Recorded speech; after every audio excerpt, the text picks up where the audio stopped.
ఈ ఉదయకాల ధ్యానము కొరకై అపోస్తలుల కార్యముల గ్రంథము 5వ అధ్యాయము 41వ వచనాన్ని చదువుకుందాము. ఆ నామము కొరకు అవమానము పొందుటకు పాత్రులని ఎంచబడినందున వారు సంతోషించుచు మహాసభ ఎదుట నుండి వెళ్ళిపోయిరి.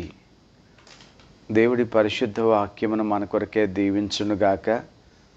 ప్రభునందు ప్రియమైన వారులారా, యేసుక్రీస్తు వారి శ్రేష్టమైన నామములో మీ అందరికీ కూడా శుభములు తెలియచేస్తూ ఉన్నాను.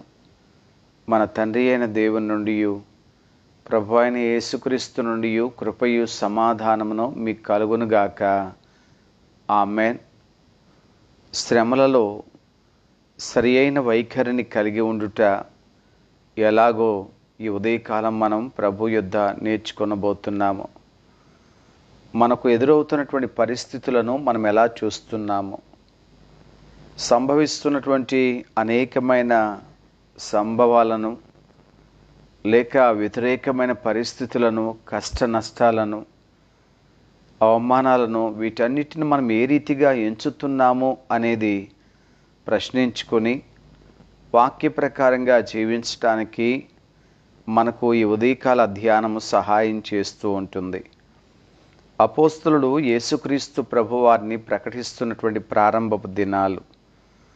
అయితే యేసయ్యను ప్రకటిస్తుంటుండగా మత నాయకులు, ప్రధాన యాజకులు, అలాగే సద్దూకయ్యులు, మిగిలినటువంటి వారు అపోస్తలులను బలాత్కారంగా పట్టుకొని చెరసాల్లో వేయించారు. దేవుడు అద్భుతంగా చెరసాల నుంచి విడిపించారు.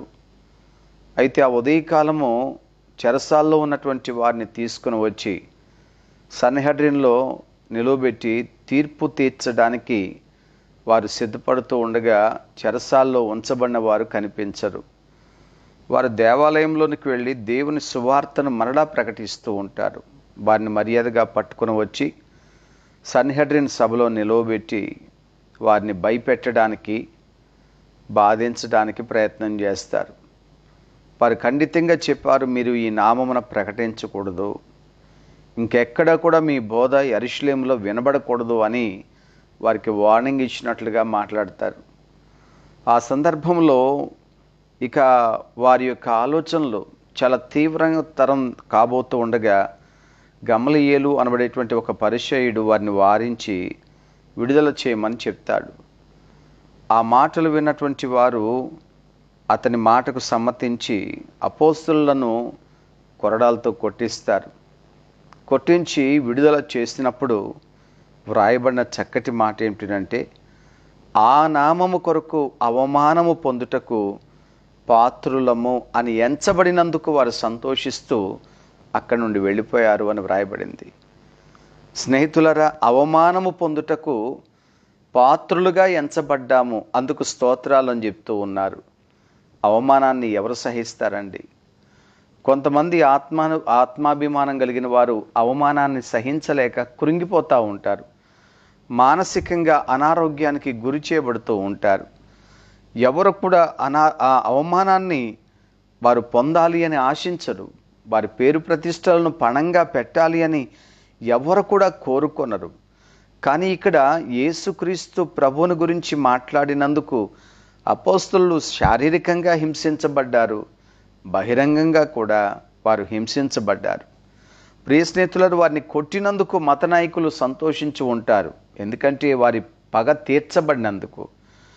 కానీ కొట్టినవారు కొట్టినందుకు సంతోషించిన దానికంటే కొట్టబడిన అపోస్తలులు వారికి లభించిన అవమానాన్ని బట్టి మరి ఎక్కువగా సంతోషించారు. ప్రియులారా, మనకిది అర్థం కానటువంటి అనుభవము. శ్రమలో ఎలా సంతోషిస్తారు? అవమానిస్తే అవమానాన్ని ఎలా సంతోషంగా స్వీకరిస్తారు?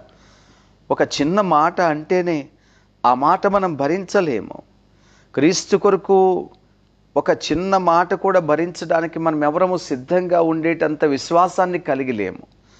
ఎన్నోసార్లు ప్రియ స్నేహితులారా, మనము పొందిన శ్రమలను బట్టి, నిందలను బట్టి, అవమానాలను బట్టి మనము దేవునికి చాలాసార్లు మనము ఫిర్యాదు చేసే ఉంటాము. ప్రభువా, నేను ఎలా నిందించబడుతున్నాను, నేను ఇలా అవమానించబడుతున్నాను. దయచేసి నన్ను ఒకసారి జ్ఞాపకం చేసుకోండి. నన్ను అవమానించిన వారిని జ్ఞాపకం చేసుకోండి, నన్ను నిందించిన వారిని జ్ఞాపకం చేసుకోండి అని చాలా పర్యాయములు బహుశా ఫిర్యాదు చేసే ఉంటాము. కానీ ఇక్కడ వీరు అవమానాన్ని బట్టి ఆనందిస్తూ ఉన్నారు. ఆ మాట మనకు చాలా ఆశ్చర్యాన్ని కలిగిస్తూ ఉంటుంది. యేసుక్రీస్తు ప్రభు కొండ మీద ప్రసంగంలో చెప్పారు 5వ అధ్యాయములో, నా నిమిత్తము జనులు మిమ్మను నిందించి హింసించి మీ మీద అబద్ధముగా చెడ్డ మాటలెల్లా పలుకున్నప్పుడు మీరు ధన్యులు అని చెప్పి. అంటే దేవుని కొరకు మనము నిందలు, అవమానాలు, దూషణలు, ఇంకా అనేకమైన చెడ్డ మాటలు భరించవలసి ఉంటుంది అని ప్రభు సూచయగా చెప్పారు. అయితే స్నేహితులారా, దాన్ని భరించడానికి ఎంతమంది మనం సిద్ధంగా ఉంటాము? వారు ఎందుకు సంతోషిస్తున్నారు అని అంటే, వారు సరి అయింది చేశారు ప్రభు కోసం కనుక వారు హింసించబడినా సంతోషించారు. చాలాసార్లు తప్పు చేసి హింసించబడి బాధపడిపోతూ ఉంటారు కొంతమంది. మేము హింసించబడ్డాము, మేము మాట పడ్డాము, మేము బాధించబడ్డాము, తప్పు చేశారు అందుకే బాధ వచ్చింది, కానీ దాన్ని కూడా సహించలేరు కొంతమంది. తప్పు చేసినందువల్ల నిందొస్తే ఆ నిందను చాలా అవమానంగా భావిస్తూ ఉంటారు కొంతమంది, కానీ తప్పు అవమానంగా భావించరు. తప్పు చేయడం అనేది ఒక అవమానం అనే సంగతి వారు గుర్తించరు, కానీ తప్పుకు శిక్ష పడినందుకు వారు అవమానంగా భావిస్తూ ఉంటారు. దానికి విరుద్ధంగా అపోస్తలులు, దేవుని బిడలు వారు చేస్తున్నది, వారు సరియైనదే చేశారు. అనగా యేసుక్రీస్తు ప్రభు వారి నామాన్ని వారు ప్రకటించడం వారి సరియైన కార్యం. అది ఆ సరియైన కార్యం చేసినందుకు వారు అవమానించబడ్డం అనేది వారు చాలా మంచి విషయంగా భావిస్తూ ఉన్నారు.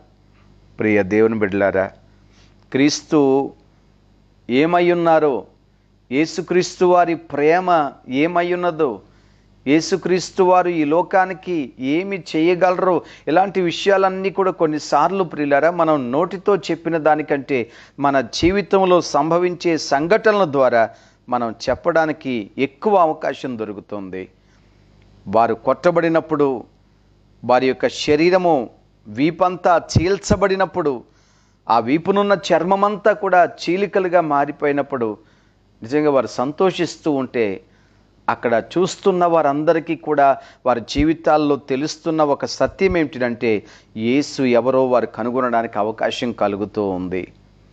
అవును ప్రియులారా, మన కొరకు క్రీస్తు పొందిన శ్రమల ముందు, అవమానాల ముందు, నిందల ముందు, అవహేళన ముందు మన జీవితంలో మనం పొందేవి ఏమాత్రపివి ఎప్పుడైనా ఆలోచన చేశామా?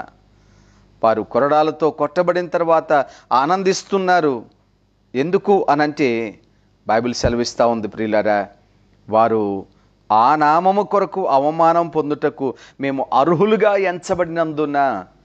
ఇక్కడ అర్హత అనే మాటలో గమనించినప్పుడు చాలాసార్లు గొప్పతనాల కొరకు మనం ఎదురు చూస్తూ ఉంటాము.